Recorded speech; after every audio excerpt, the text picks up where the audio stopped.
Tonight, in the Dungeon of Doom, the slaughter of the immortal Hulk Hogan will prevail! Millionaire grandma stacking paper, the machinations, aqua fascinations, criminal organization airtight. Black leaks passing info like batons and track meets. When the gun bursts, your son die, your time's up. I play the shadows like a sundial, as dog pile, your misery, your Sunday service. Joints anointed plus symbols looking slippery. Hard to place my faces when you see me. Fine details so shimmery. Your memory distorted. This a palace of your own making. Be my persona, mask up.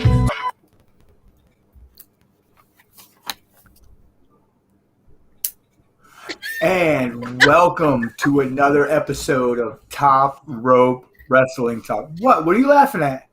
You. It was like you were so delayed, and it was like, any moment now. Am I good now? You're good. Go. Well, I mean, here's whatever. Welcome to another episode of Top Rope Wrestling Talk, where we get derailed right at the get-go, right off the jump. That's how we start shit off. Minute one. We are the voices of the squared circle, and this is a wrestling show made by wrestling fans for wrestling fans. Joining me, as always, is none other than Miss Latina Heat herself, the first lady of Top Rope Wrestling Talk, Grandma Wendy. Viva la raza! If you're not cheating, you're not trying. We lie, we cheat, we steal.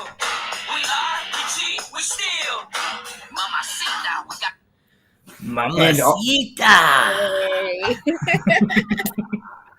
And also joining me, because like I say every week, if he wasn't here, there wouldn't be nothing on air.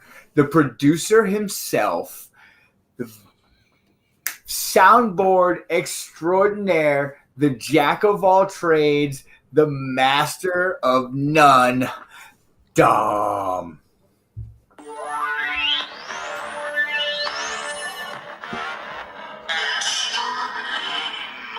I only have 3 words this week. Let's fucking go.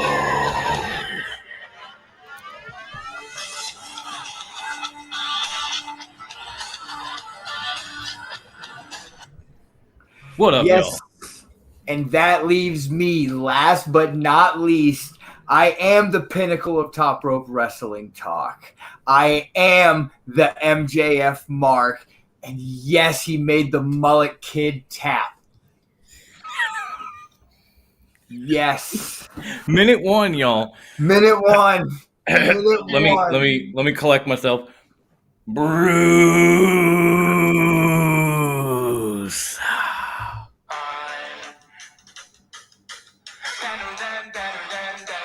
Better than you. And you know it, I'm better than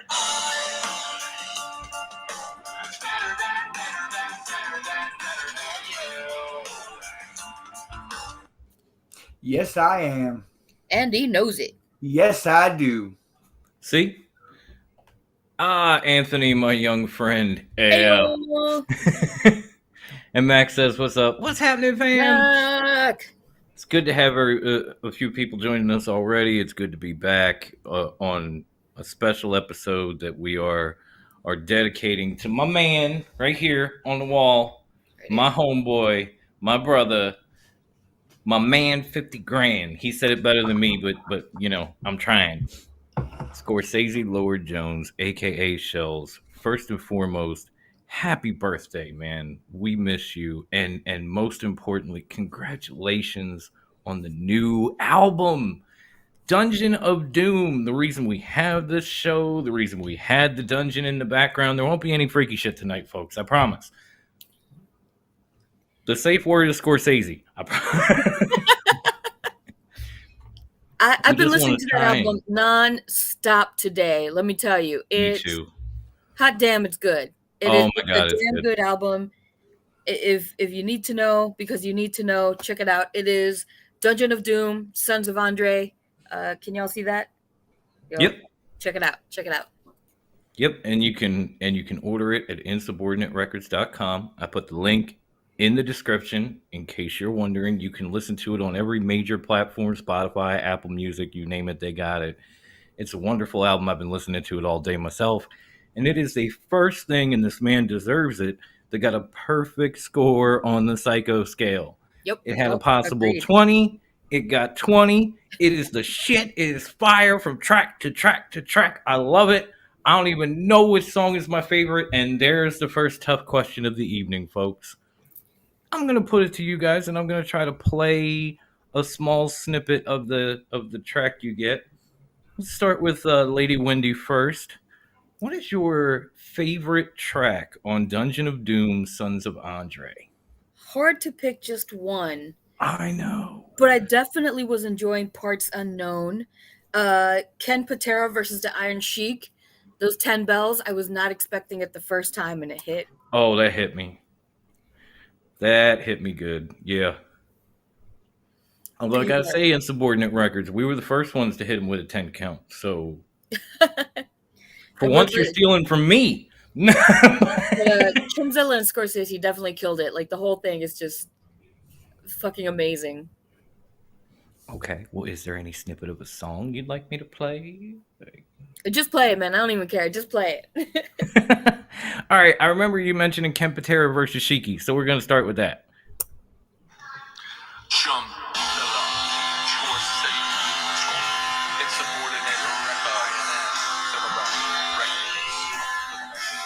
I miss that voice, though.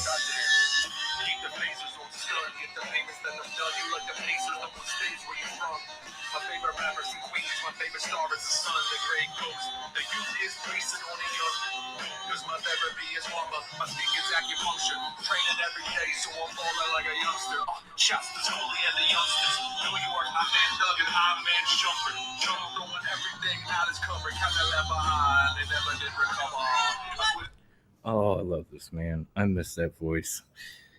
All right. Whew. Now on to the high class one. Can you pick a favorite track from this album a little easier than Wendy? Is all I'm asking. I cannot, because I have yet to have an opportunity to listen to it because of my schedule at work yet. Oh. So I have yet to listen to it, but I'm going to be picking it up this evening and listening to it tomorrow. That's what's up. Okay, well, since he didn't come up with anything and Wendy came up with a few, here's Parts Unknown.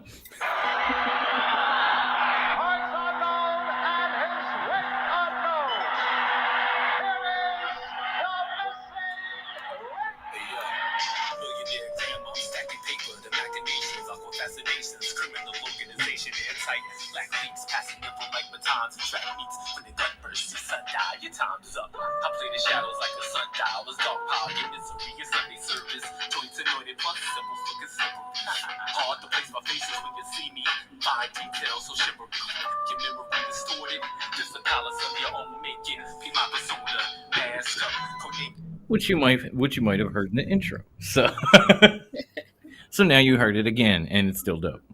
Now for me, again, it is difficult to pick, but I'm gonna go with one that hit me like a ton of bricks after listening to it once, and that's Evil Hogan, because it's got so many layers. First of all, the beat is dope, so shout out to Griff for that shit.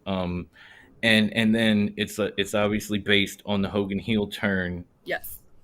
When the NWO forms, and then if you're a hip hop fan and you remember like DMX's first album, Damien Part 1, it was like DMX was talking to Damien himself, but he would he would rap in a different inflection. Like when he was talking, he was kind of low, and then when Damien would talk, he would talk back in bass voice, kind of. So you're gonna like, right here, shorty, I'm gonna hold you down, you know. Well, there's a little bit of that in this, and then it's basically Shells talking to his devil in the mirror, and Shells goes on to put on wax the loss of his brother. And as much as I was feeling this song when I started to hear that, I was like, oh my god, he went here. Like he fucking went. Like he just kind of went, yeah, okay, grab that wound, tear it open, put it on wax, fuck it. He just laid his emotions out bare on that one, and so yeah, That's what made it It's a so lot. powerful. Like as dope as the whole album is, that is my favorite track because of what he did and what he put out there for everybody to listen to, and you better. So, without further ado, here's a snippet of Evil Hogan. As far as I'm concerned, all this crap in the ring represents these fans out here. I held my head high. I did everything for the charities. I did everything for the kids. And the reception I got when I came out here, you fans can stick it, brother. Check. Yeah. Staring at the mirror, shape as a mirror. Devil on my shoulder, getting nearer. Voice in my head, start to whisper. Moving like the mirror. Sin dances with a thriller. Heart beating like Frazier in Manila. Thought my soul tremble. Two says Lord Jones, that's your alias. I know it's real, he's an alien. The hatred, the shelter holes, the players of the ozone. Commit atrocities, for minor cheese, robberies, and home invasions. Your throat is waiting, and evil deeds culminate with the crown of Satan. Hey yo, chill, I'm from Congress, my laddie. Fuck out of here, acting like you don't. It gets deeper from there, and I don't think we want to go there on this episode. But trust me, it's an amazing track. It's probably the best of a tremendous album, and y'all need to listen to it, buy it, whatever you do it, because it's absolutely fantastic. And I'm not just saying that because he's like a brother to me. I'm saying it because it's fucking true. Because as Shells would say, you gotta keep it real, homie.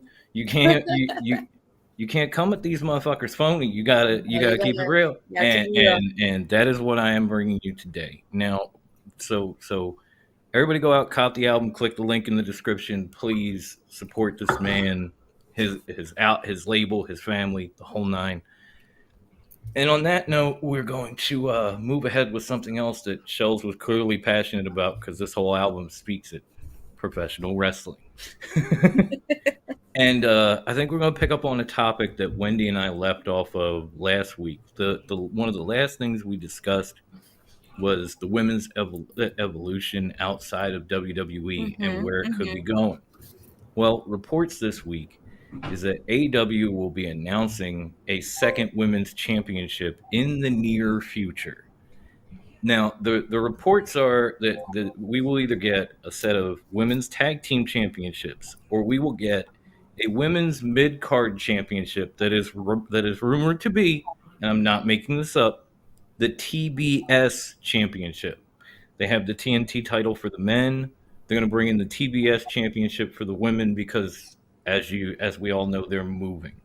So, first actual wrestling question of the night is, and I'll let High Class take this one first. Would you rather see women's tag championships or a TBS mid-card singles title in AEW?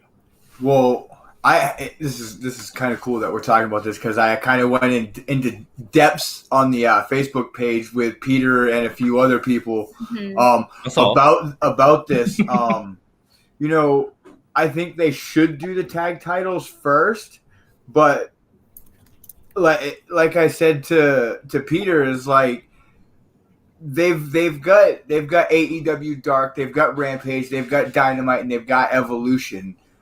Tony Khan needs to take Evolution and help this women's revolution keep going and make Evolution a 1 hour or a 2 hour all women's show on YouTube. That'd be cool. I'd watch the hell out of that. Hell yeah. Because he Mickey James started it with Empower. Impact is following it up. AEW is going to have to do something next. ROH has just crowned their first women's champ.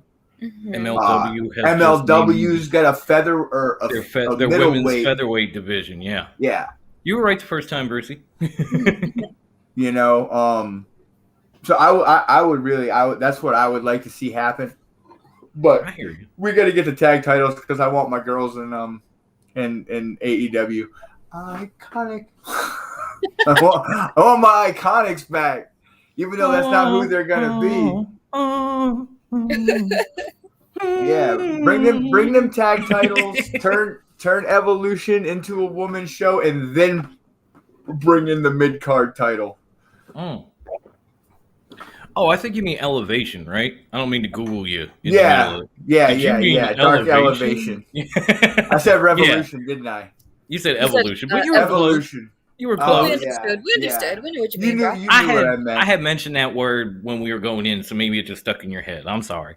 Yeah, we'll go with It's all good. Now I'm going to save the best for last. Grandma, we're going to save. I'm just going to jump in and say, like, yeah, I think they should get tag team championships first, because if you go back to this time last year, they had a women's tag tournament and they handed out medals. Mm-hmm. If they decide to do it again, why not introduce a women's tag championship and have the first champions crowned that way, like they did on YouTube last year? Now, I also think the writing is on the wall, because we've seen a lot of women teaming up, and like Bruce said, we could get the Iconics in AEW. We've already got, Penelope Ford and the Bunny. Didn't Bruce come up with some The Bunny and the Babe. The Mark Bunny it and down. the Babe? Write this down. Save this clip. Whatever you got to do, they're going to be called the Bunny and the Babe. I got to cap it with something from Devin. It is decided. The Bunny and the Babe. So you got the Bunny and the Babe. You got Tay and Jay coming back together, or Ty and Jay. I'm sorry, coming back together after Anna was injured for so long. You've got the Iconics that could possibly be coming in. You have some other women kind of pairing off, and you still have Britt's crew of Jamie and Rebel. So it would make more sense to do that now. But I'm in the boat of maybe not at the same time, but why not both? They have a huge women's division. They're not utilizing it. If they brought a TNT title in, it means you could get more women on TV, because that's basically where the title is defended. It would make sense for all parties involved. It would get some people off their back. It would push the women's division a little further and show people that, like, yeah, we do have the talent, and yeah, we are committed to moving this forward. And if it's the network, we don't give a fuck what the network thinks. We're going to do this because this is what you want. Because a lot of people do want this. So I'm saying tag titles first, but that TBS championship, that's not a bad idea either. But definitely women's tag. Grandma, my homegirl, cap this one off. What do you see coming first? In my notes, I have ¿Por qué no los dos? Why not both? Exactly. See, adopted brown, and all of a sudden I'm saying Mamacita. You know exactly I know Spanish. You know exactly what I'm talking about. Thanks, Ma. I would love if they were able to do both at the same time. Wow. Bold, but remember, very bold. Fortune favors the bold. Fact. I think it would be awesome because the TBS title will give mid-carder, not even mid-carder, it would give rising stars an opportunity to showcase themselves more, to be put out there more, and get more greater push to for something more. Sorry, I got distracted. Get greater pushes towards the title, like the main title. Tag champs, why not put them out both at the same time? You have so many women teaming up, so much potential for other stars to come in. It's just, personally, I think both should come out. Yeah. It's bold, but you know what? We are dedicating this episode to a certain man who was quite bold himself. So I like it. I love it. I like the way you're thinking. That's a great answer. I don't care what anybody says. That's a great answer. And then I guess we should get into some of the stuff from the week. And I'm actually shocked myself and partially wondering if there's something in this e-cig that I don't know about, but I'm surprised that Raw was good. I love that you're holding yourself like, oh my god, I can't. I can't, because I can't believe it. It was good. It has been a dumpster fire for two straight years. This entire fucking most of this pandemic, it has been a dumpster fire. And then all of a sudden last week, it was good. And I know a lot of people out there are saying, well, they brought the tribal chief. They brought a lot more than that. we had the New Day versus the Bloodline to kick off Raw. This was amazing. We had Rhea Ripley and Nikki Ash take the tag titles from Natalya and Tamina. We had a little bit of controversy stirred up over the Alexa and Charlotte segment, but I enjoyed that. I mean, I can't sit here and bullshit you guys when they were going back and forth, and Alexa was talking about how original Charlotte was, and Charlotte went, "Don't even get me started on originality." I was like, "Ooh, here we go, let's fucking go!" And apparently that stirred up some shit, but I don't really care because I enjoyed it. We had and the one thing that I was pointing out to Wendy was because it felt like a great moment and karmic payback was when her Wafu decided she was going to up and whoop Nia Jax's ass and then injure Nia Jax after the match. For once, somebody injured Nia. Not the other way around. Not the other way around. Thank Had you, her screaming Shayna. like a 3-year-old girl. Just It was actually a great show, and it finished with a triple threat with Big E and Roman and Bobby Lashley after Lashley had destroyed all 6 of them to start the show. And just, yeah, of course, the Tribal Chief wins. Big shock there. You know, they can't push the envelope too far. No. We have to stay within limits. Vince is still in the back, so they can't push it too far. But at the same time, it was amazing. Like, are you as shocked as I am that Raw was actually like beyond decent? Actually, I have trouble saying it. Good. How, Go Brucey. but how good can you really be when you're double booking your wrestlers on a show? You're Apparently double, pretty good.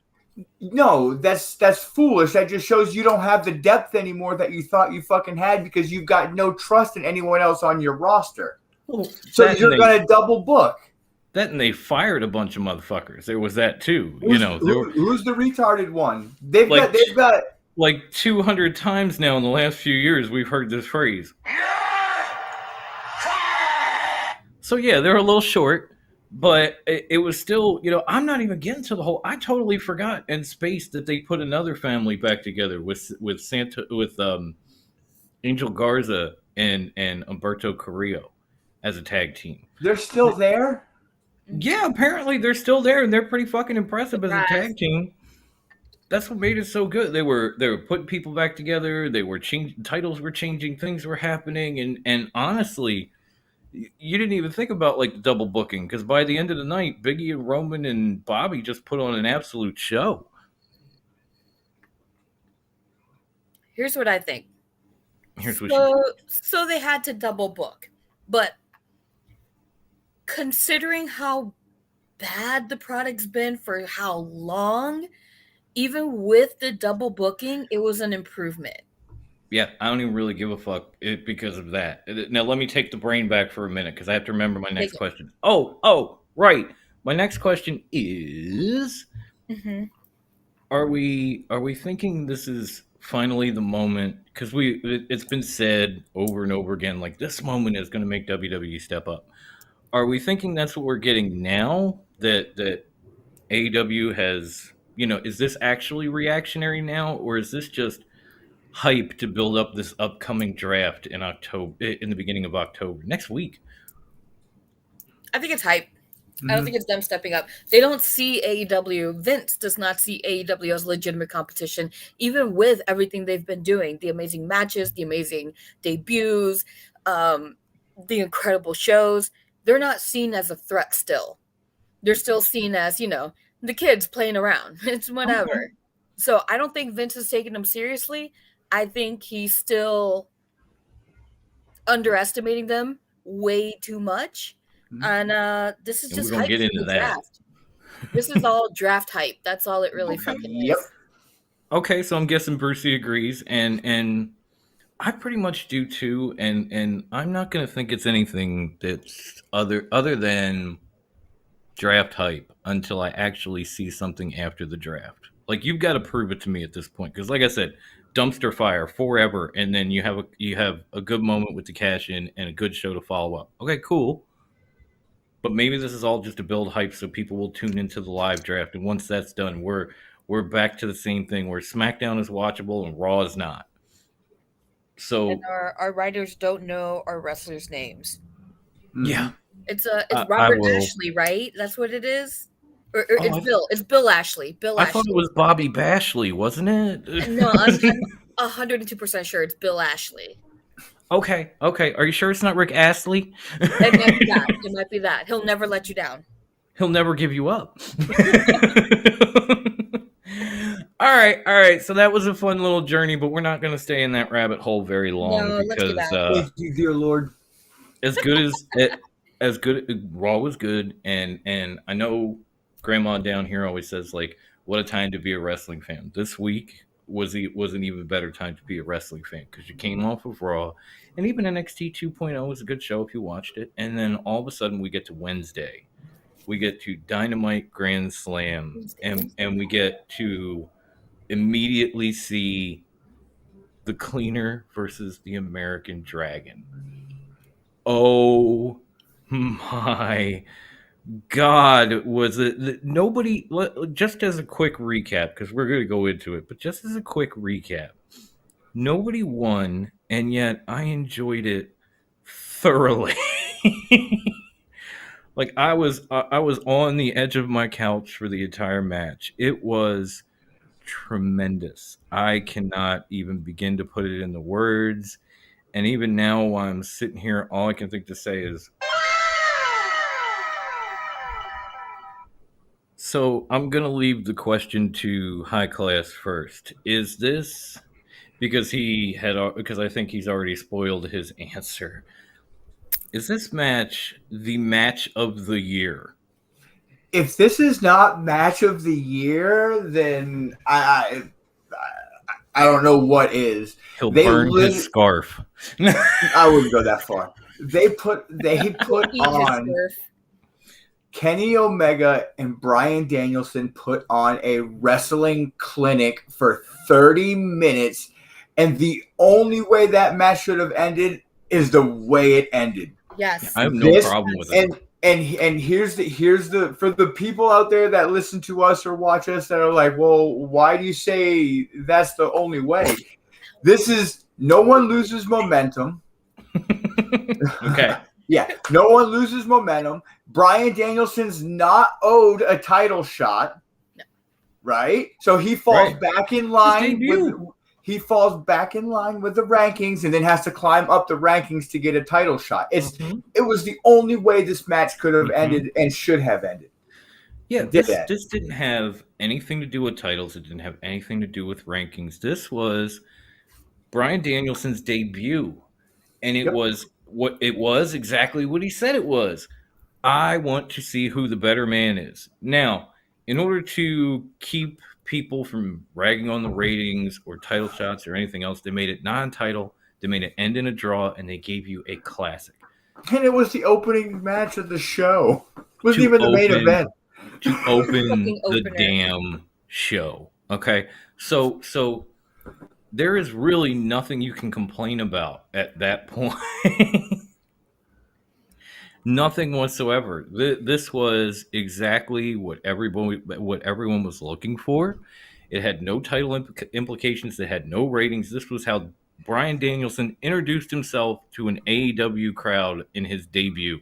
And I don't think it could have gone any better, because if he would have beat Kenny, oh my God, what you would have heard on social media. I don't even want to know. Yeah. Grandma, give me your 2 cents on this. I'll say it's up there in match of the year for me between that, Penta and Phoenix in the steel cage against the Bucks where they won the title, and Walter Dragunov too. It's right there. And I'm going to have a tough time picking, but at least I have 3 now. It's on the list. Grandma, do you consider this match of the year? Is it on your list? Or for some reason, are you going to say it sucked? Because we might not be friends if that happens. There is no fucking way I could say this match sucked. Okay, good.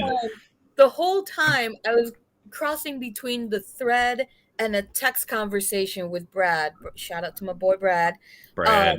And he was saying, geez, I'm sweating just watching this. Mhm. That's how fucking intense it was. Yeah. And he even said, I know it was a draw, but this is a match you will talk about. Yes, Yep. Bradley. This is a match we will talk And about. Brad, join the discussion, fam. We It do was not bite. the whole match, like, it was insane. And if you look at the thread, we were all so focused on the match. It looked kind of like, oh shit, we got to say something here. Yeah, Right. it really was. If there was like such an incredible match. if there I were never- vital signs on that thread, but during that half hour, it was just Yeah, no, pretty much, 'cause we were so focused. And this is gonna sound terrible. Like, now that Leia's gone home, I was actually kind of glad because I could shout. Okay. And there was a lot of shouting during that match, and so much like, oh, you know, a lot of that, a lot of like, close call. Yeah, holy shit! My name is crazier. I'm like, this is worse. But yes, definitely contender for match of the year. I agree with you, Bruce. It ended how it had to end, and it builds the story. It adds layers to this amazing story they're telling, and the match. It was more than just a clinic. It was fucking beautiful. And like I said in the thread, Bryan Danielson is the charismatic Bret Hart of our generation. Yes. That man is a submission master. Hands The down. moves he does are incredible. Anybody disagrees with me, you have shit for brains. Flat out. I will not argue. That's my only argument. You have shit Facts. for brains if you disagree with this. That's a fact.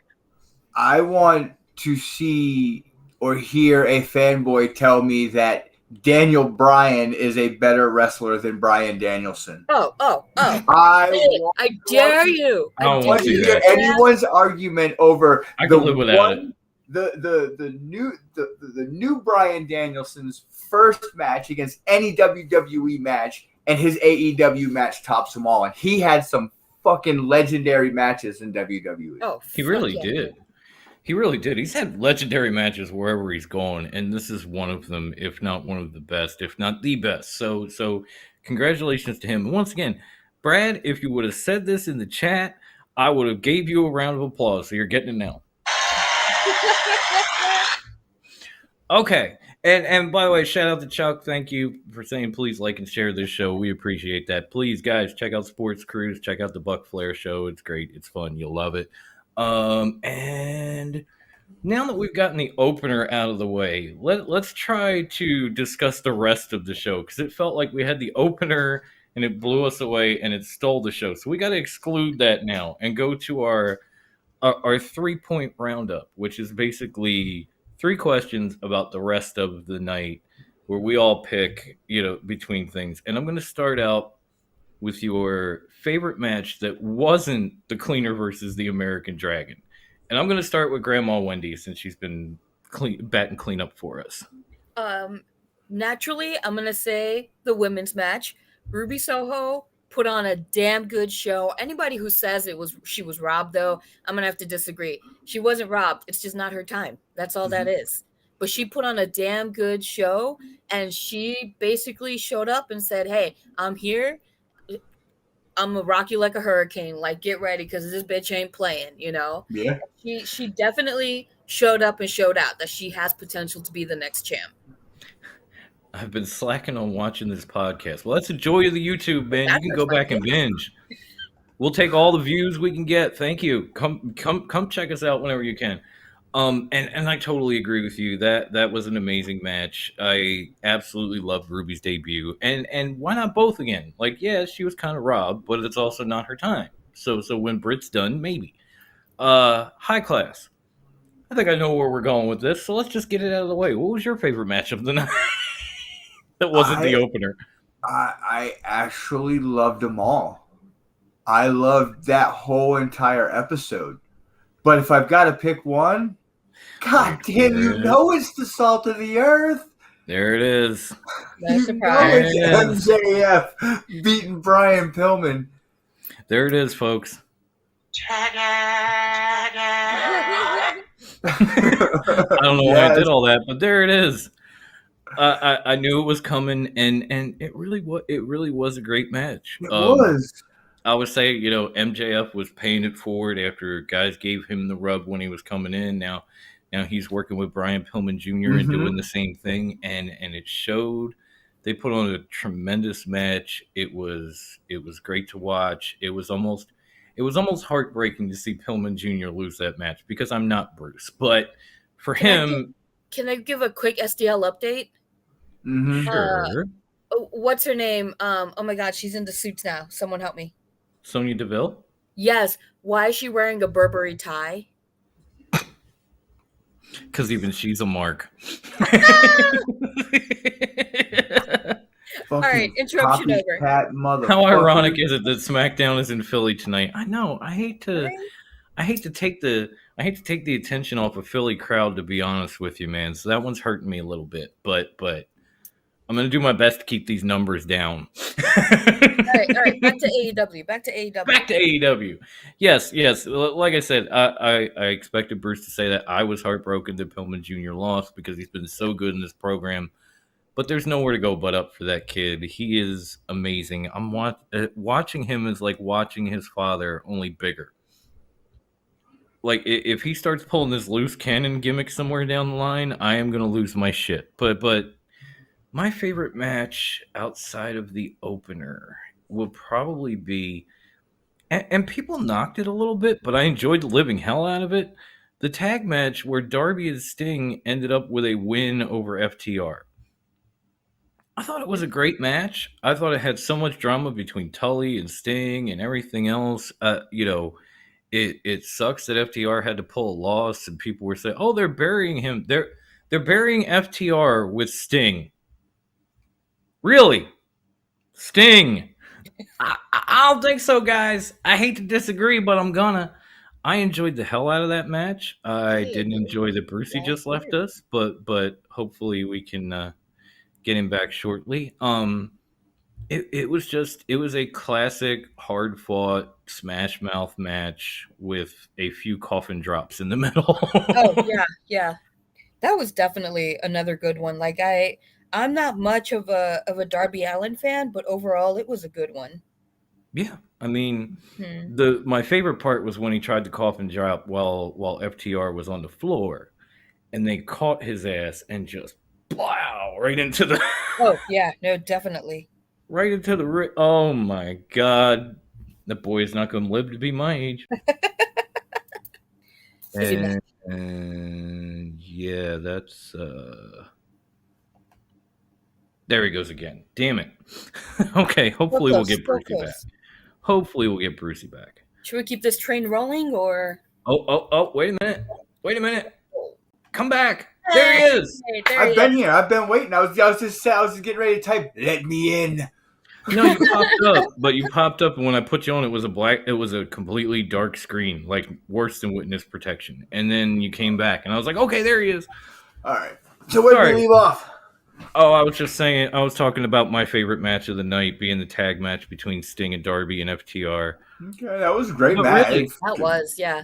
I loved every match on the card, like everything top to bottom. So it was tough for me to pick a favorite, but that would have to be mine. And let's go to favorite moment from Dynamite Grand Slam. Was there a promo or something that caught your eye? And I'll let Grandma kick this one off too, because she looked up all excited. I definitely loved it when Brandy rolled into the ring and flipped off Malachi Black. I was and sat down like him, Indian style, and that shit cracked me up, dude. I was like, that's hysterical. I love everything about it. Okay, yeah, that one was good for me too. My moment, and I don't know, I'm probably gonna steal Brucey's thunder, but I gotta say it. MJF's parents. Oh my fucking God. Fuck off, Mom. He definitely got his promo and mic skills from his mother. Oh yeah. Because she grabbed that mic and just started talking shit and said, sorry, my son is such an asshole. And she called him an asshole. And then his father's just like, yeah, I agree. Yeah, my kid's a dick. And by the way, there's Pepsi Phil finally. Hey man, better late than Yes. never. We're happy to have you. And shout out to MJF's parents. There you go. I just did. I love the whole family. And let's see here. I honestly believe AEW has the right balance of talent at this moment. No need to add anymore. They've really got a good chemical balance of talent, youth, and youth experience and OGs. That is very true. I agree. I am loving this formula right now. So I'm right there with you, Draft Class. I appreciate the hell out of it. I don't know. We may get a few more, but I don't think they're going to add on the scale that they We're gonna did get what Rotunda. from. That might happen, but we're not going to get like the scale that we got from like say now until back in like August 20th when Punk showed up. Like we've had Punk, we've had Brian, we've had Cole, we had Ruby, we had a bunch of people. I think here and there we're going to get little bits, little pieces, and they might add a couple of big names, but not as big as not in the grand way they've been in like the last month. You're not going to get 6 people every month. It's just not going to happen. But I do love where it's going, and I love what they have. It's kind of amazing. I know I put best random thought, but honestly, my best random thought was by the end of the night I could die happy. Because I just literally watched one of like it was all out on free TV. Like you went through that night and it was long and it was whatever, and by the end of it you were so excited and amped and glad that you sat through it. And I felt the exact same way watching a free network television show. Oh yeah. And I'm thinking like if I don't make it to tomorrow, I'll be a happy guy when I go to sleep. Whenever that is, because I ain't gonna go to sleep right now. I'm too fucking jacked. Does anybody else have like a random thought to just wrap this segment up in a nice pretty bow? It wasn't a random Brucey, yeah, go. Well, Brucey, I'm gonna do my favorite moment because I got skipped. Oh, that's right, because you dipped. I dipped, came back. My favorite moment was the fact that Malachi Black actually went over on Cody Rhodes on his big return. Again. That is awesome. Orlando P. Oh, That yes, is Yes, awesome. we did. Yes, we did, Pepsi Phil. We talked about that already, but You missed it. she said Ruby was good, but Britt was looking phenomenal. Ruby had a bit of rust Yeah, on Britt's her phenomenal. and looked like Britt had to slow down. Well, Ruby's been out of the game for a minute because even when she was still in it, she wasn't exactly in it. She was off for like a good This year. was I'm not just saying really she a was. good way I'm not to- saying she was CM Punk, but she spent a good year or so in catering, and then got let go, and then waited 90 days. So there was a transition, But for someone with ring rust, though, she definitely. Oh no, she looked Definitely put on amazing a for good show, somebody yeah. with ring rust. Absolutely. I mean, I don't know if anybody watched that sports podcast I put out, but I haven't hosted or done a sports show in a minute, and I was a bit rusty. At one point, I'm calling them the Washington football game. It's team, y'all. I was rusty. At the end of the day, they're still playing like the Deadskins. Doesn't matter what you call them. Yeah, that's all that really matters, though. And one final little thing, if we don't mind, as we move into our next topic. I did have one thing I wanted to laugh about, though. Oh, what do you want to laugh about? Go ahead. I died when Arn Anderson fell off the ring. Oh my God! Yes. Goddamn roly poly. Oh my God! Absolutely. I was cracking the fuck up. Hey Jack, what's going on, man? I absolutely died when Arn fell off that apron. I was like, wait, was that supposed to happen? No, it was the second time that it was supposed to happen. The second time is when it was supposed to happen, but he was in the wrong spot, and he was trying to work his way around the ring to get to the right spot. And as he got one foot on one side of the corner and tried to go to the other, he just wow. I know I saw it on Wrestling Botch, but I can't remember who else posted it on Instagram. But they showed that clip where Arn fell, and then the next swipe, like you swiped over, and it was the help! I'm falling, and I can't get up. God, it's like, bro, someone give him life alert! Not even.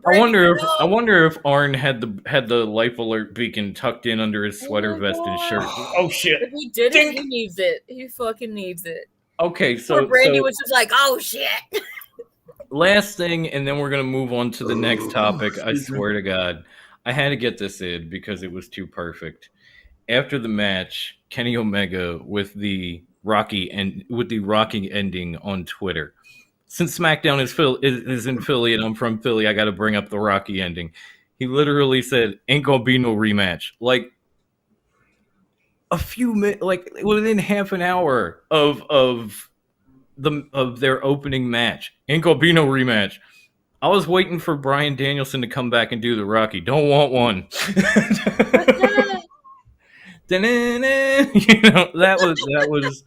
that was beautiful for me too. But another thing that some might have considered beautiful, might not, was at the return of MLW Fusion Alpha. Yes. And the debut on the same night prior to Dynamite. And I figured we would take a minute and discuss this since we haven't been able to discuss MLW in a long time for, reasons. They haven't been around. We've been involved in other things. And I thought maybe we'd go back to what has been a staple of ours, which is a review we call The Good, The Bad, and The Ugly.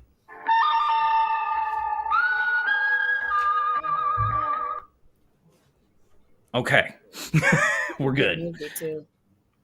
So I'm gonna turn to Grandma first because from what I was hearing before the show, Bruce was not very happy with this, so he might have to think on it. No, I've got notes. Give us your wow, he's got notes. Give us your good moment from MLW Fusion Alpha. It was definitely I've been a little out of the loop with MLW, so it was really awesome seeing sorry, Philippe made me laugh. Sorry, I had to do it. You know how to sell a bump. That wasn't no bump, baby. He just straight fell the fuck off like a roly poly. But there were plenty of bumps on this show segment. It was definitely awesome getting to see the Von Erichs wrestle. That definitely was a bright spot for me. I'm trying to think. Oh, and I loved all the little quips to Lucha Underground and Azteca Underground, and the whole when Matt Cross came out and he was like, "You may have a new name, but you're up to your same old tricks." I was like, "Oh damn." Yeah, and even he said, like, the last time I wrestled for you, I fought your champion. Yeah, I was like, this is cool. I love that. I loved Cesar's office and how it looked eerily similar. Right? I was like, I know that door. It even had the freaking bull. Yeah. I was like, the ceramic bull. I was like, oh my god. So yeah, that was definitely cool. I enjoyed. That was definitely a highlight for me. Okay. Brucey, since you took notes, I'll let you go first. You're good from Alpha Fusion.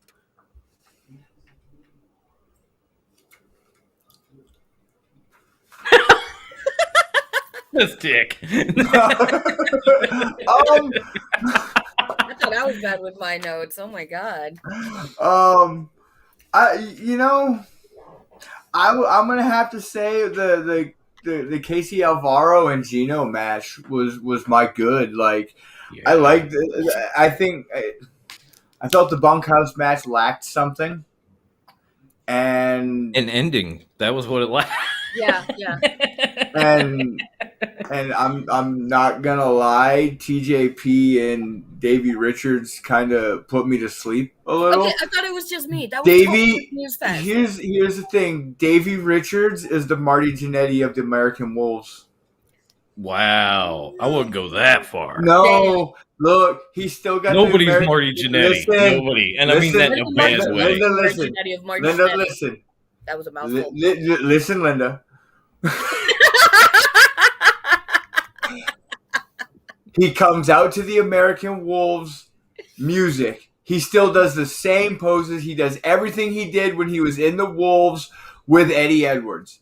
Eddie Edwards is the Shawn Michaels because he has evolved his gimmick. Okay. And kept going. Yeah. Davey Richards comes out. He does the whole American Wolves thing. At least Like, call him the Anvil or something, not Marty. I see what you mean, though. Because Davey is on another level from Marty Jannetty, and almost everybody that was the other half of a tag team is on a higher level than Marty Jannetty these days.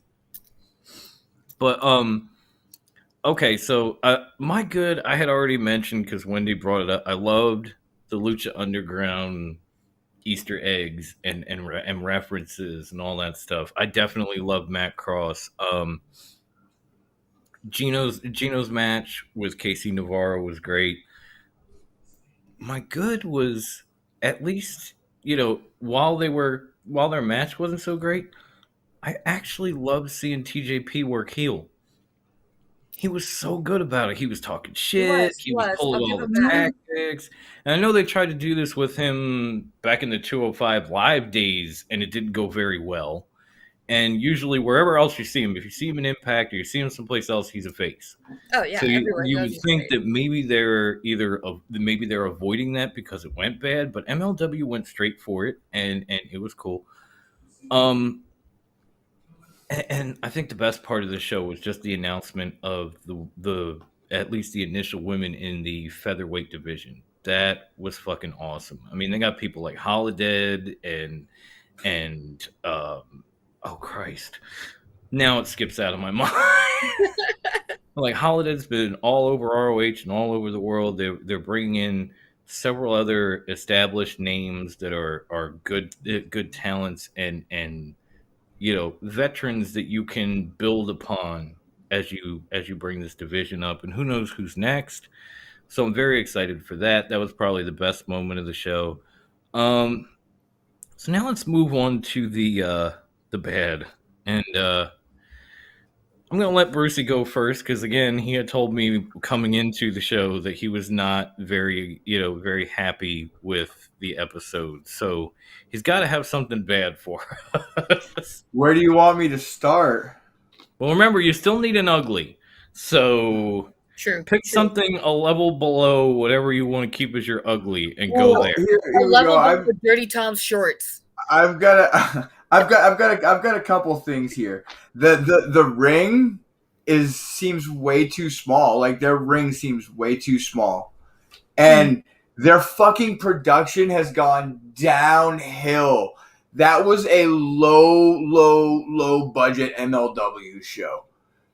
The stuff that I was watching before the pandemic and everything, granted, I know it probably took a hit on them, and I understand that, was way more high quality and high budget than what they pulled off. And that was the deadest Philadelphia crowd I have ever seen in my entire life. And Philly's rowdy. He's not lying. He's definitely not lying. Especially about the Philly crowd part. And you're right, they probably did take a hit, during the pandemic where they shut down, and they took another break and are just coming back now. So yeah, they're probably trying to keep some costs down, work with the 2300 arena, which has been revamped, but is still not very big. Probably they had one section of mat around the entire outside, and the rest was plastic diamond plate. They had one 7-foot section by 2 foot wide. It was like, if you're gonna dive, you better dive here. If you're gonna fall out of the ring, you better right here, because anywhere else you might. You're gonna die everywhere else. It might be bad someplace else. But hey, in that same arena, a ton of wrestlers used to fall on concrete on a nightly basis, and they made it to the Hall of Fame. So get out there and tough it out, MLW superstars. Rub some dirt in it and walk it off. You'll be fine. Fuck it. Can I say one quick thing? It has nothing to do with the good, the bad, and the ugly, but it does have to do with MLW. Yes. Is there a company Conan doesn't work for? No. Not at all. AAA, AEW, WWE, that's the only one. Impact. WWE is the only one. Conan was the original Alphabet Soup, man. Like, he was working for AAA, Lucha Underground, and Impact at the same time. Now he's working for MLW, AEW, and Impact at the same time. And he'll probably pop up in NWA because he's got Slice Boogie and they're still using him. So wait for that one. He's like a whore for the promotions. He's a promotion whore. That's he's what he is. He's a busy man. He's a busy man. Promotion whore. Busy man. Same difference. Same difference. I would have to say my bad, because I've never really been a huge fan of her, and I certainly aren't. I'm certainly not now. Alicia Atout as a blonde, that's a bad look, girl. You need to get rid of that shit. Like I don't even think you were kind of pretty before that, but once you went blonde with all that tan skin and the big black eyebrows and everything and the Canadian accent, not a good look. Not at all. Lana and Scarlett, you are not. You need to go back and just dye that. You need to pull the opposite of Cody. You know how he went dark and then went blonde again? You need to do that in reverse. Like you need and like stay with the darks. Just and the main event itself was kind of bad because it was kind of slow. I still enjoyed it, but it was kind of slow. So that's pretty much all I really had. I was even okay with the ending of the bunkhouse match or whatever they called it. I thought the finish was cool. It was a cool finish, and it's gonna lead to a continuation, which we've had, of the Von Erichs and Team Filthy, and that's not such a bad thing. I'm just hoping it ends with them killing Tom Lawler and burning his shorts. Grandma Wendy, when you're done laughing, of course, please give us your bad. My biggest bad was definitely that TJP match, because I have to agree, it was a total snooze fest.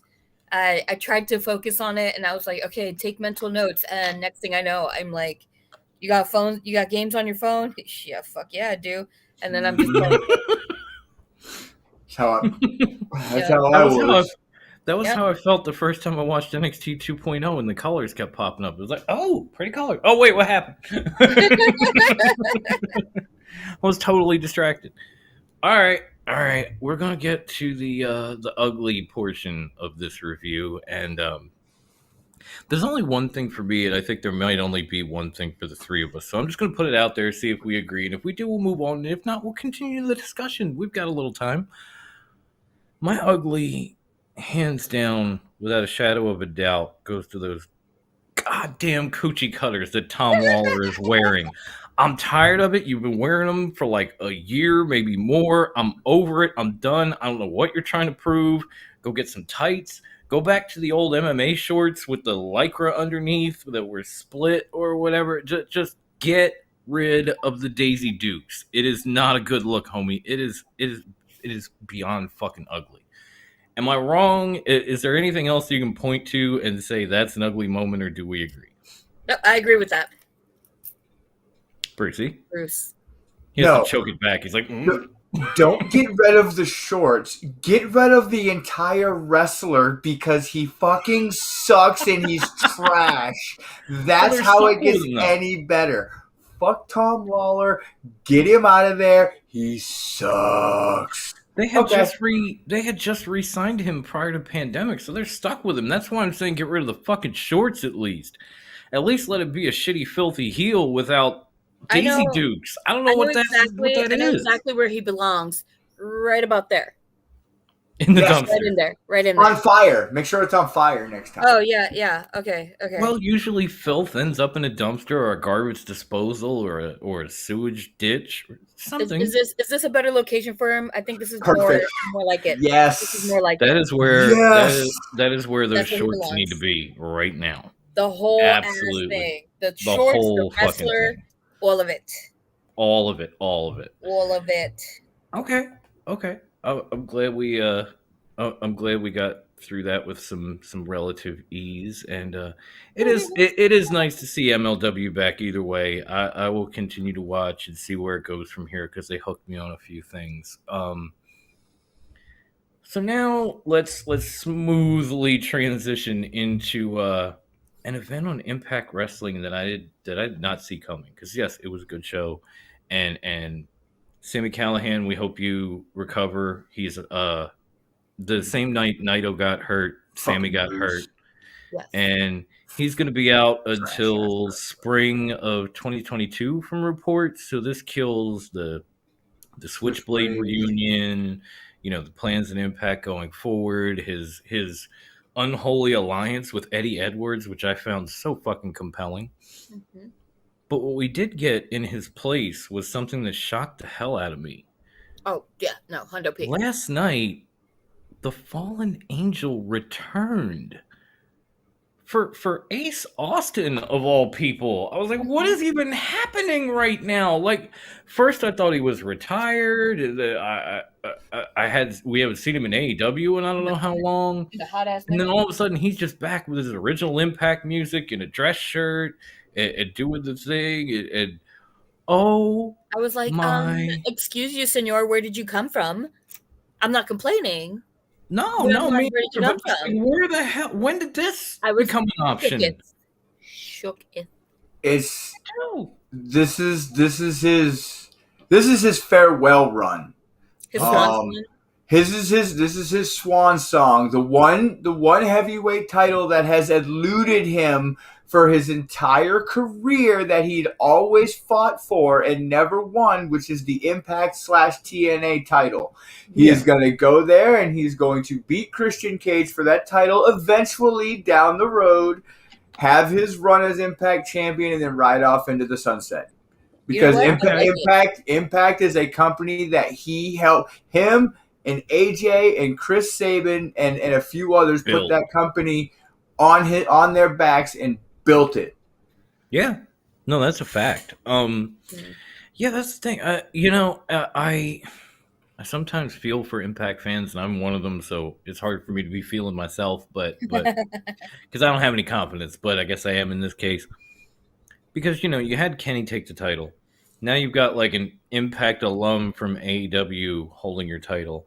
Then you're going to have the Fallen Angel come back and take it. And technically he's on an AEW roster. Like, when is Impact going to get their actual title back? It felt like they were building Josh Alexander and Christian Cage so that maybe Alexander was, walking weapon with 2 belts or... No, he chose option C, so he hands in the X Division title. Or that was going to be my next thing. So like, if they do go through with this with Christopher Daniels, like, when the hell does an Impact wrestler actually get their title back?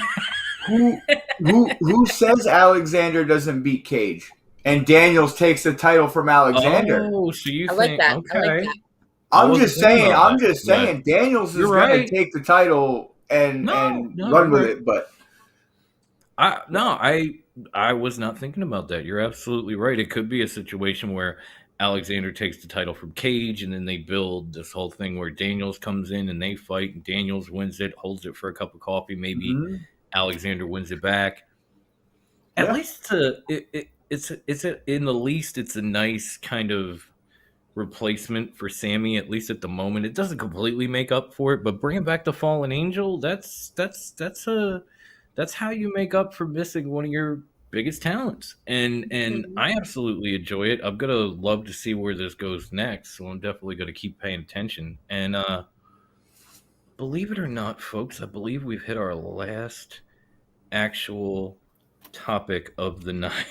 yeah, we have. We've been rolling tonight. And I know we just had another episode of Dark Side of the Ring yesterday.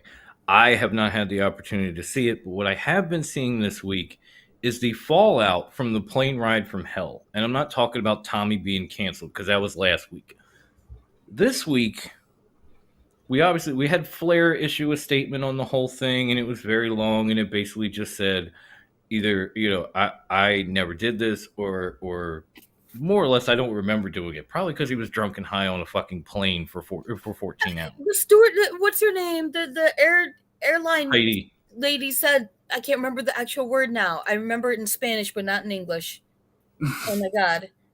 In Spanish, it's a horrible word. It's azafata. It's awful. Awful. I hate that word. But the stewardess person, she was like, they had 3 carts of booze. That's not including all the drugs. Of course you're not going to remember shit. Yeah. 3 fucking carts. They had fucking GHB on the plane, okay? You saw fucking needles laying around. God knows what was in those needles. They thought Scott Hall was dead, but that's neither here nor there. I was like, what the fuck? Wendy's dad almost died on that flight, and then he almost assaulted the same stewardess. It was crazy. It was wild. Almost. He did. He licked the Okay. face. So, from there, we got somebody asking RVD about what he had said on the show, and if he could confirm that he saw what Ric Flair did. And RVD had a very detailed explanation, which kind of set a lot of people off. Not I didn't actually shocking. catch it. I didn't actually catch his explanation. Oh, I've got it for you. He It's right. actually explained how the clip got cut and what got cut out. It's right here. It was right here. Where did it go? What'd you do? Oh, there it is. I don't know. Okay, there it goes. So, Rob Van Dam, when asked if he could confirm, said, "I can confirm I didn't see that, and I didn't say that. Creative editing will always have people hearing it in different ways." And then two, he went on to say, "I said during the shooting, I said I said trying to make her touch him, referring to his body crowding her space in the back, and having her back off as if he had bad breath. I thought maybe they were playing from seeing a similar scene at the hotel bar during the tour. I wasn't interested in naked Rick. I'm still not." Still ain't. Still ain't. So then Ric Flair comes back and says, "Oh, great. I'm getting thrown under the bus because somebody said they saw something that they didn't." That was his response to Rob Van Dam.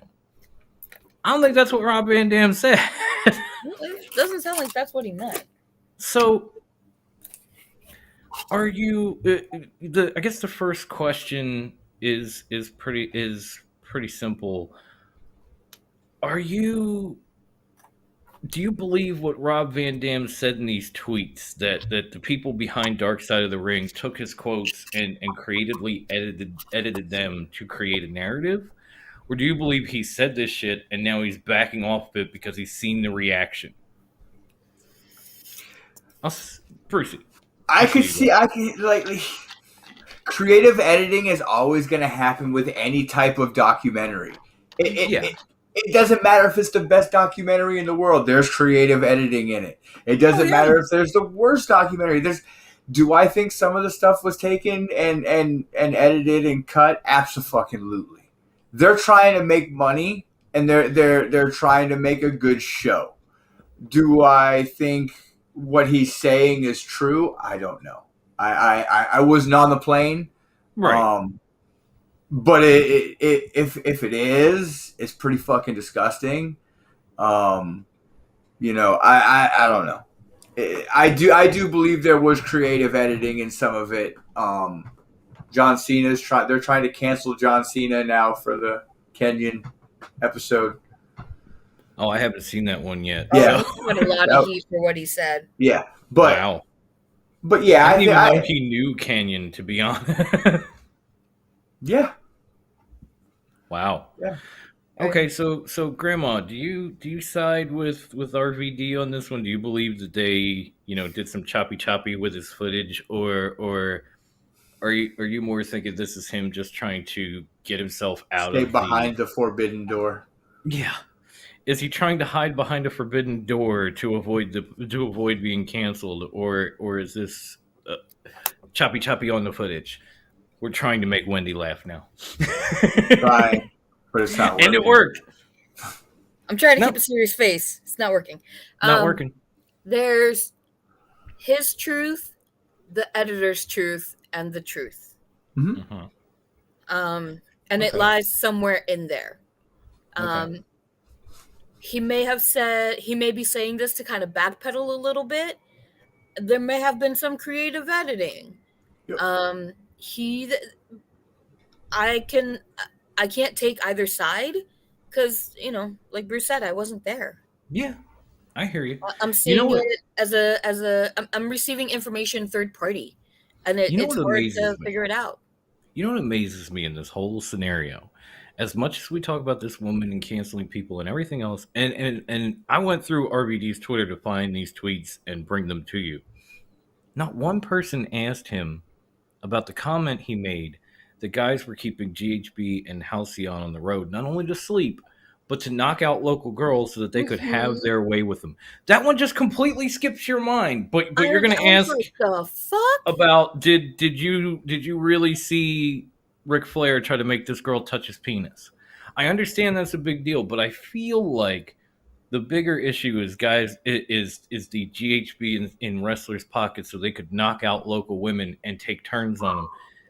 And it's just completely been avoided because they weren't on the show. Like, what the Agreed. fuck? And the people that are like, oh, well, that's how it was back in the day. No, people should be held accountable. That's very true. That's very true. And I don't agree with cancel culture, as I've said in the group No. before, because all that does is say, well, we're going to ignore you now. Yeah. But that doesn't hold anybody accountable. So Right. I lost a couple of bucks. Right. But, there's royalties. There's other ways to make money. So cancel culture doesn't accomplish anything. It should be accountability. That's what I mean. Like, how long ago we canceled Joey Ryan and he's still walking around and putting up tweets talking about how he changed, but we canceled his ass like 2 years ago. Mm-hmm. And nothing's Well, ever come of it. Nothing. Retroactively, he pops up in various things, so he's still making money off of those things. Movies, documentaries. He's in the you cannot kill David Arquette documentary. He's I know. in the show about sorry. Glow. He's Mhm. on Netflix. He's in various things, so of course Mhm. he's gonna make some money still.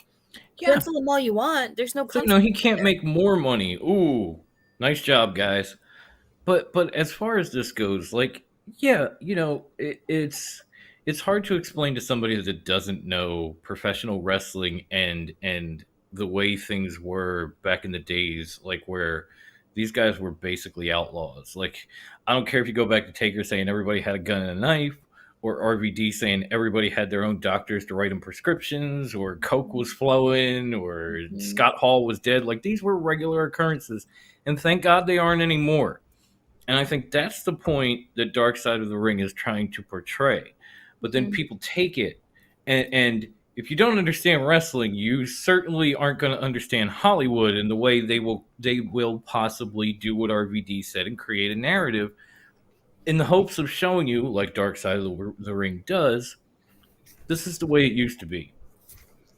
This is why it shouldn't be this way, or whatever. Here's more details, but thank God we're not doing this anymore, because by the end of that show, they were also getting into that, and that also kind of got overlooked. But I'd like to think that Dark Side of the Ring's impact isn't just let's write a list down of people to cancel. Like, okay, Ric Flair, whatever, John Cena, whatever, RVD, whatever, Tommy Dreamer, why not? When has Tommy Dreamer ever been in trouble in his 30-plus year career? Ever? Apparently, his double ponytail is offensive. Along with his Apparently. word. Always. But I'm not defending what he said. I'm saying, Definitely can we not, take a minute and look at the man's track history? He's been married to the same woman, a dedicated father. He's been a tremendous worker. He's never gotten in trouble on the road, not once. And he says this, and you want to cancel him? Like, no, all of a sudden he's in the same boat with Joey Ryan. You get the fuck right out of here. Okay? Because I don't think that's what this show is about. Accountability, not cancellation. Saying, hey, Tommy, what you said was not acceptable. And your apology, you should stop and think about what you said, process how, okay, so you might have been a great guy, but were you an inactive observer? Did you see things and never do anything to help anybody?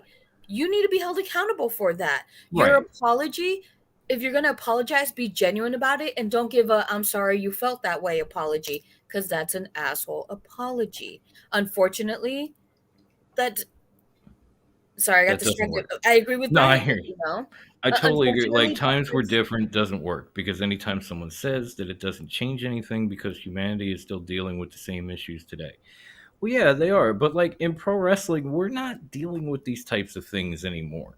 Like the business itself, like the product has gotten better, but the talent has also reined themselves in tremendously. And I think it's because of shit like this that they show on Dark Side of the Ring that they have. Otherwise, it may still be happening today. And so maybe that's part of it too, where Dark Side of the Ring is just like, look at this. This is what happened. If you're coming up in the business learning now, from and you, history. yeah, learn from the past so you don't repeat in the future. Mm-hmm. You know, it's like I tell my son when he makes a mistake and he apologizes. I'm like, okay, you apologize. Now learn from it and move forward. I think when it Look comes at these to people's apologies, mistakes if you're in the wrestling business. Learn from it, move forward. when it comes to apologies and forgiveness, I have this philosophy. So when someone apologizes, you as the receiver, when someone apologizes to you, you as the receiver, you are in your full right to say, "Thank you, I accept your apology," or "No, thank you, I reject your apology." Mhm. But Right. never ever say it's okay. Because once you say it's okay, you're giving the apologizer permission to continue those actions, never change, never learn, and keep treating you like shit. Now, Exactly. conversely, as the apologizer seeking forgiveness, don't just say you're sorry. Apologize with your actions. Prove it. Yeah. If you truly, genuinely are sorry, don't just say it. Prove Do it. better, be better. Show it. And I feel like this generation of wrestlers is definitely improving. They're doing better, they're being better. But the old guard needs to learn how to properly apologize and realize just because those were your golden days doesn't mean they were the golden days for everybody, because your Right. actions hurt somebody else. Yeah. And I we totally shouldn't agree. cancel people. We shouldn't cancel people for these things, but No. we should hear them It's out. like We should listen to their apology and let them know if we do or don't accept it. right. It's like Ben had said down here that, you know, that mob mentality that is cancel culture. Oh, I thought he said does it where it works. I don't think it really does. Guys, no. I It don't think gives it us an really opportunity does. to ignore what happened Yeah. rather than actually work towards improvements. It's more dismissive than it is, you know, any kind of learning experience or progression or anything. It's just dismissive. So I know I've mentioned a little bit about what I think the impact of Dark Side of the Ring is on, you know, just wrestling fans and just mainstream culture altogether. And Wendy had brought this up last week, and due to time constraints, we didn't really get a chance to get into it. We have a few more minutes, so I'm gonna pass it around. I'll go let Wendy start it, I guess. What do you think the impact? Since you asked the question, what do you think the impact of Dark Side of the Ring is on like the mainstream culture and wrestling fans in general? Besides everything I just ranted about. Right. I mean, I think- you know, I think it shines a light on the question of separating the legacy from the person. yeah, Because there's so many wrestlers that are being showcased in this show that we as professional wrestlers uphold on these pedestals. But in their personal lives, they were a completely different person. mhm, They were either absolute monsters or they were people that were hurting and suffering.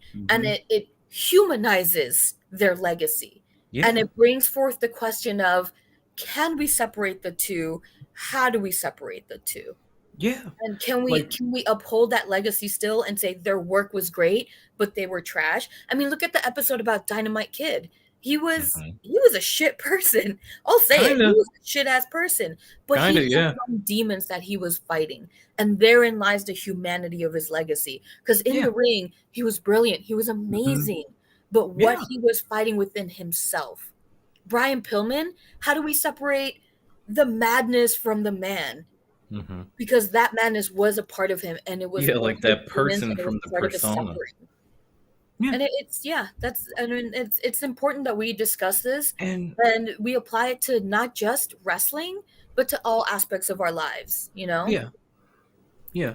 that's my 2 cents. Okay. High class. Go ahead. Do you have anything to add on the impact of Dark Side of the Ring, and then I'll try to wrap it up. I honestly, wholeheartedly, 100% agree with Wendy. You know, at the same time, like the show's a double-edged sword. Mhm. You know, if you notice, like any wrestler that has passed away or passed on in the business,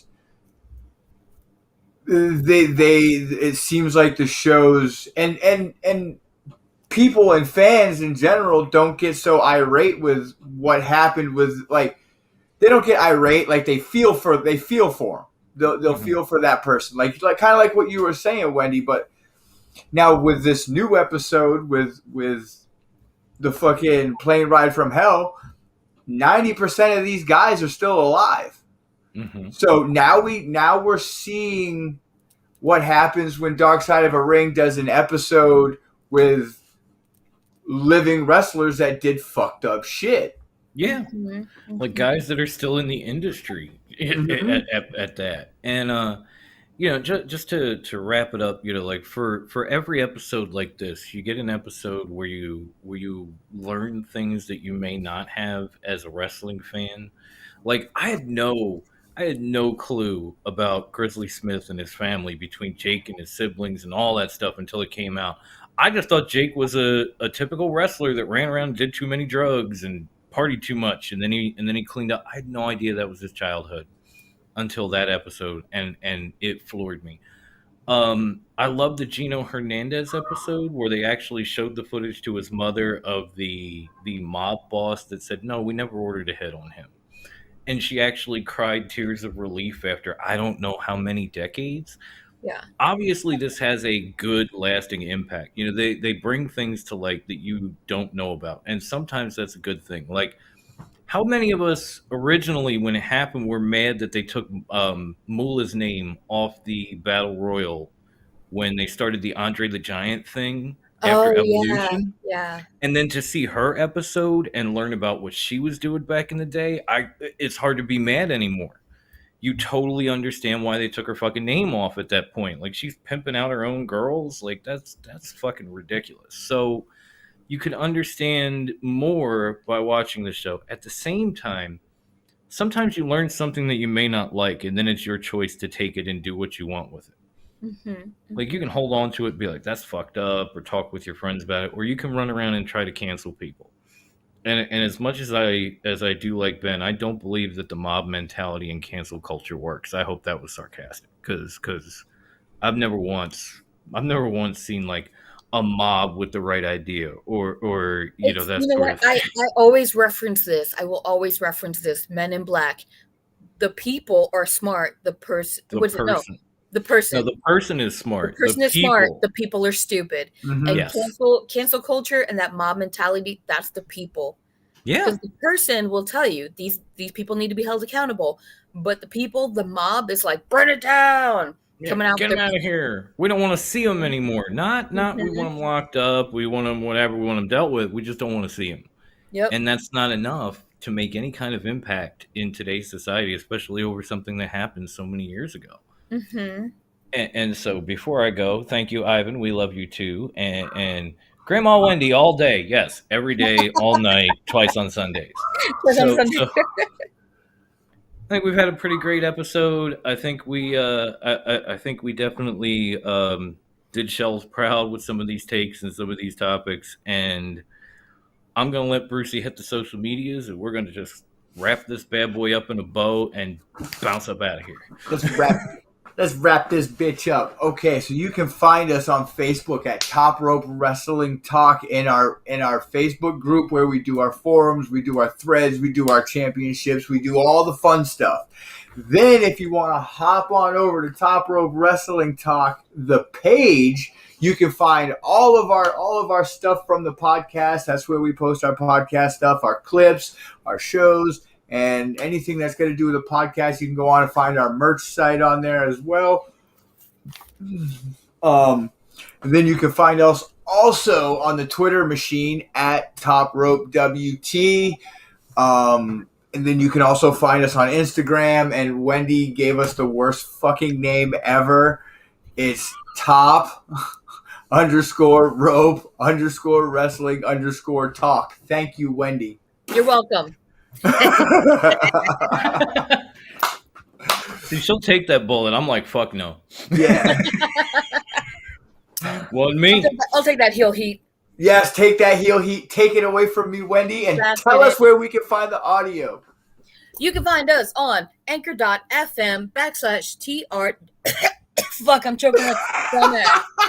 But you didn't want that heat. I told you. Learn. Anchor.fm/TRWT. There you go. I ain't dying yet, motherfuckers. Go there You can find us on Spotify, Stitcher, Apple Podcast. You can even find us on iHeartRadio. You can find us on the Wrestling Network. Yes, I am. Wrestling Index. Wrestling Wrestling Index. Index. WrestlingIndex.com. You can find us there. I swear to God, I'll remember it one day. Today's not that day. Or you could though. let me do it. I might there do is that. I might just do that. But you I'm can find sitting us right here. wherever podcasts are freely distributed. Right? And of course, you can it's been up and down, but you can also catch us on the Wrestling Index Radio Network from time to time. And the next time I do get a schedule for that, I will pass it along on our social medias that Brucey told you about. In the meantime, if you are happening to listen to this tomorrow on our many, many internationally acclaimed podcast platforms, please come and find us at TRWT parentheses Fox Den John on YouTube. You're going to find this show, you're going to find some dated shows, and you're going to find the debut of the Sports Syndicate podcast hosted by yours truly, and of course, the tribal chief of podcasting, Devin. And Ivan, you almost got that one right. He's not the MJF of podcasting. He's the salt of the earth of podcasting. Either way. Slight correction. It works either way. But come find us on here and subscribe, hit that like button, just claymore that fucking bell so the next time we go live, you can come on and join us immediately, and I don't have to spread all this around before the show, and there's not a big 3-5 minute lag. And if you want to get any of our merch, which we have all kinds of variations, all kinds of great products for your enjoyment and pleasure, go to trwtmerch.threadless.com. You're going to see, and I am working on getting some new logos up and some new stuff out, but you're going to see our 3 logos, including the TRWT3, which is the 3 of us and a nice t-shirt, bath towel, whatever the fuck. There's dozens of options, and it doesn't matter if you're international or not anymore. We'll ship it. It gets shipped to you there. Our prices are a little cheaper. There are many more options. It's a great place. So if you bought some merch and it's maybe a shrunk in the dryer, maybe it's starting to fade after a year or two, whatever, come to trwtmerch.threadless.com. Get you something new and enjoy yourself. There's stuff for everyone, for women, for children, for babies. All kinds of shit. It's fantastic. There's all kinds of shit. All kinds. But you got to go to that site and look for yourself.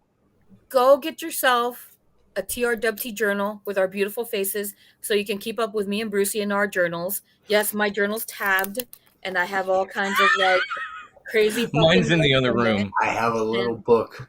I have a Mine's blue in the book. other room. Once we finish our notebooks, we're definitely getting Not only notebooks is of our mine faces. definitely, but not only is mine in the other room, mine's is bigger than Bruce's. I'm just saying.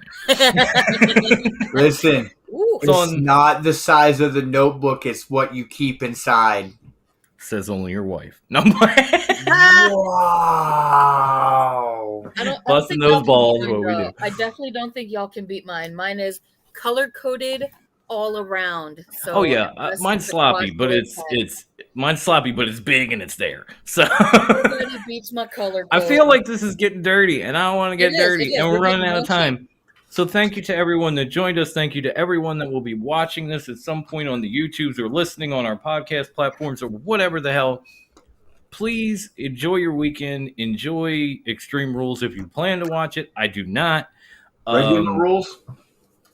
Enjoy wrestling in general, and I'm going to need to build up some courage to say this last part for Shell. So Wendy, if you could hit them with your catchphrase real quick, and let me just Stay fresh, cheese bags.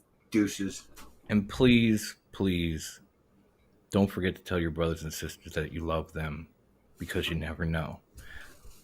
I love you. I love all y'all. I love Bruce. I love Wendy. We will see you I love next you week. guys. Love y'all. Scorsese for life, y'all. Stay insubordinate.